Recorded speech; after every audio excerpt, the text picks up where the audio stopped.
Hello everyone, this is Goosebumps Godzilla, and today I'm going to be doing another holiday horror mashup. And this time it's between Susie Snowflake from A Holly Jolly Holiday, and she's going to be coming up against the Abominable Snowman of Pasadena from the 38th Goosebumps book, The Abominable Snowman of Pasadena. So viewer beware, you're in for a scare, and let's get started. So, at first glance, this fight may seem like a total joke. I mean, the Abominable Snowman of Pasadena is obviously more powerful than Susie Snowflake. I mean, she hasn't even appeared technically in a Goosebumps book. And her only real-life, in-person appearance is in Goosebumps Horror Town. Not to mention, the Abominable Snowman of Pasadena is much more powerful than Susie Snowflake, and it just really seems like the Abominable Snowman has all the odds on his side. But is that really the case? So first, before we actually get into the fight, I'm gonna take a look at each of the characters' stats, powers, and greatest feats of strength. So first, let's take a look at our underdog, Susie Snowflake. So, Susie Snowflake never actually technically appeared in Holly Jolly Holiday, so the main protagonist and their family got a VCR called A Holly Jolly Holiday, and so main protagonist's sister really loves the movie and watches it all the time, so that's why she got the VCR. Main protagonist, however, hates the movie, but watches it anyway because there's nothing else to do, or she watches some of it, let's just say. So anyway, when you watch the CD, you basically become more and more into the Christmas spirit. So, in case you didn't know, Holly Jolly Holiday movie that they're talking about is the movie that features Susie Snowflake. So in the movie, I don't know if this is probably real life due to it being proven in Goosebumps Horror Town, more on that later. So, in the movie, Susie Snowflake is this happy, joyous person who wants to spread Christmas cheer to all the people around everywhere.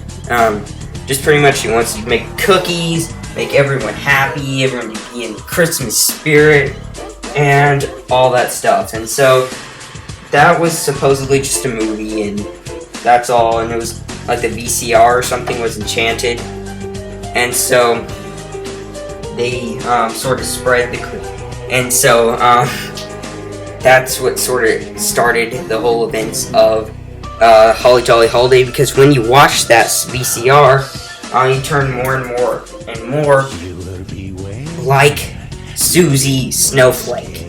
And so, yeah, that's sort of the plot for Holly Jolly Holiday. It's a really good read. That's probably one of my favorites in More and More and More Tales Give Me Goosebumps, because of the reason that Susie Snowflake is so hilariously annoying, and the main protagonist in the book is sort of the opposite of that, and it's just really funny to watch. But yeah, that's sort of the character of Susie Snowflake in A Holly Jolly Holiday. Even though she's not in there, she's in the movie, and the same attitude of her is given to the people who are watching it. So basically, it's a really annoyingly happy person who likes to make Christmas cookies and all that stuff.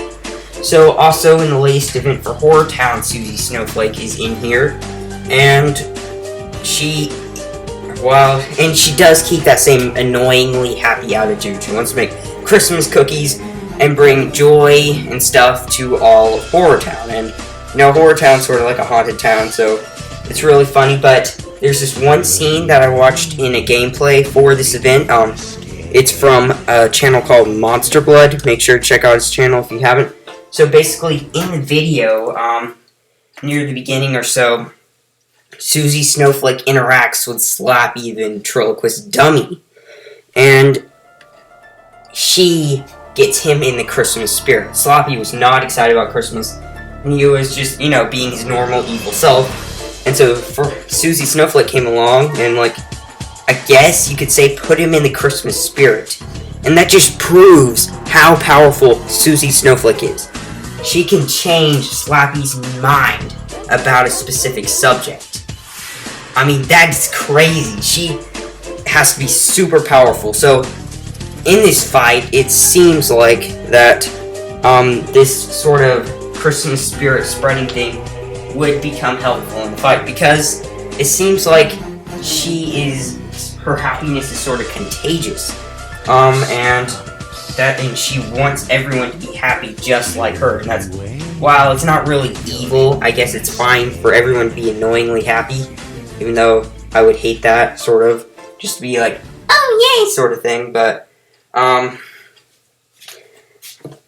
she wants to spread it all across the world, and that's probably why she invented the VCR and made the movie and stuff like that, was just to spread it. And I think, just from watching her, it's contagious, and so that's what happened in Holly Jolly Holiday, and that's probably what's happening in the Goosebumps Horror Town event.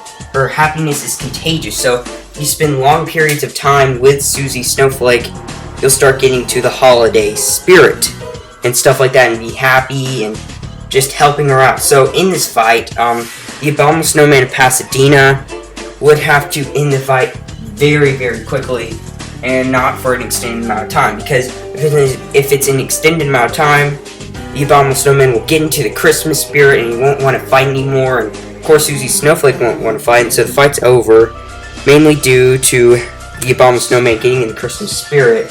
So technically speaking, in that fight, the Susie Snowflake would win, because he'd be in the Christmas spirit and all that stuff. And so, yeah, that's what I think, how Susie Snowflake could win this, and it's a huge advantage. Also, another advantage is the fact that she bakes cookies. The Abominable Snowman loves sweets and, like, trail mix and stuff like that, and as you can see in the Abominable Snowman of Pasadena. So, apparently in the book, he likes to eat humans, sort of, due to one sighting of that. We don't know if that's true or not. Maybe it was just a false testimony, but so he was going to attack the main protagonist and the main protagonist's sister. So right before he was about to do that, they gave him trail mix and started eating it, and totally ignored the main protagonist and the main protagonist's sister. And so this could honestly mean that he's head over heels, would do anything for a piece of candy or something sweet. And so Susie Snowflake has the advantage of making Christmas cookies all the time. And so that's also one of the powers of Susie Snowflake, is she's annoyingly happy, it's contagious, and she makes cookies all the time. And while that wouldn't be a huge advantage in other fights, it would be a huge advantage in the Abominable Snowman fight, since Abominable Snowman loves sweets. And so Susie Snowflake really does not have any weaknesses, though. She is just human. She's just human. It's sort of like, maybe you could say the Who's in the Grinch, except like 1,000 times. And so, yeah, that's sort of Susie Snowflake. She's really no weaknesses other than she's human, and she has those powers that are listed. She makes cookies a lot, her happiness is contagious, which means the fight would have to be. So, does the Abominable Snowman stand a chance against Susie Snowflake? And so, maybe. I don't know. This is hard, but so first let's go over the stats of the Abominable Snowman of Pasadena. So the Abominable Snowman of Pasadena was sort of like, it's just basically Bigfoot, except he's a lot more powerful. So, in his home terrain of Alaska, he is very, very powerful. He can basically have all his magic snow at his disposal, and he sort of, not disposal, but disposal, and he sort of knows how to use it, and he knows what it does. But yeah, that's pretty much all he uses with the magic snow. He doesn't use it against the people who attack him or anything. He just knows it exists, and that's pretty much all. And sometimes he doesn't even use the magic snow to his advantage, because he freezed himself twice in one book in the Abominable Snowman of Pasadena.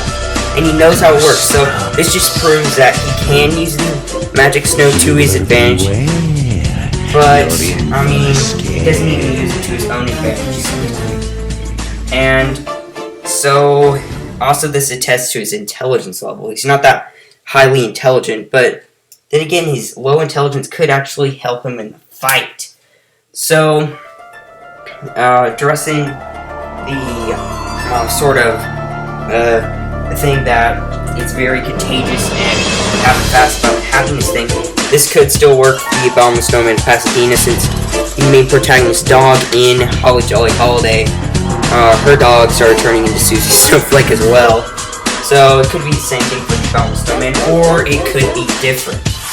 Maybe, just maybe, he could be contagious to the happiness because he can't talk English and just doesn't understand. He's not that smart. But then again, the dog did turn into sort of Susie Snowflake, so that's not a huge piece of evidence. That proves they could win the fight, but it really comes in handy with the cookies. So, Susie Snowflake, every time someone asks for something, makes you say, like, "Pretty Bitty, please," or something like that. It's really, really annoying. And so, when the Abominable Snowman wants the cookies, she'll be like, "Say pretty bitty please," or something like that. And so, the Abominable Snowman first off won't understand what she's talking about. So we'll probably just go for the cookies. And she may try to keep him from getting them. And so he'll fling her away, thus ending the fight with victory for the Abominable Snowman of Pasadena. And so, but it really depends on where this fight takes place as well. So, if the fight takes place in, let's just say, Alaska, then, I don't know, I think the Abominable Snowman will win. If he's smart enough, he's not that smart, but he could be smart enough to utilize the magic snow and freeze Susie Snowflake. But I think all the way in Alaska, the Abominable Snowman would win, not only because of the snow, but also the fact that Susie Snowflake will get really, really cold, really, really fast, and she wouldn't have any cookies with her since she's out in the middle of Alaska. So, honestly, unless she could stall for a long period of time, which won't probably work in this area because she'll be freezing cold, and I think the Abominable Snowman will just end her, just defeat her really, really fast. So, all the way in Alaska, the Abominable Snowman of Pasadena, in maybe a place like Pasadena, or just some other place, I think the Abominable Snowman would still be fine. He still can utilize the magic snow, even if he could utilize it, or would utilize it. But he could, and he's not really phased by heat. It's a new area in the Abominable Snowman of Pasadena, so he really just expresses surprise. As I said in my previous VS Fight video, you may actually enjoy it out in the sun due to the promotional artwork of him with a surfboard. So, in my honest opinion, in a fight in a normal area, maybe let's just say Horror Town, because that's just like a middle area sort of. It like changes with the seasons. So yeah, let's just say Horror Town. So if the fight takes place in Horror Town, let's just say, I would say the Abominable Snowman still wins. So he could enter the fight really, really fast by just not even giving her time to talk. He just attacks her, or he would just get frustrated with her trying to keep him from the cookie, so he'll fling her away. Or if she does turn him into a Christmas person, they'll probably have a snowball fight, because one of the great things about Christmas is the snowball fights and stuff like that, and there is snow in Horror Town as shown in the new events. So maybe they'll do a snowball fight, and since the Abominable Snowman is not that intelligent, again, this could, and that's what I mean really, and this could utilize to his advantage. He'd throw the snowball at her, and she'd be frozen And so that in the fight. But anyway, guys, thank you guys so much for watching. Hope you guys have a Merry Christmas, and that's the end of my video.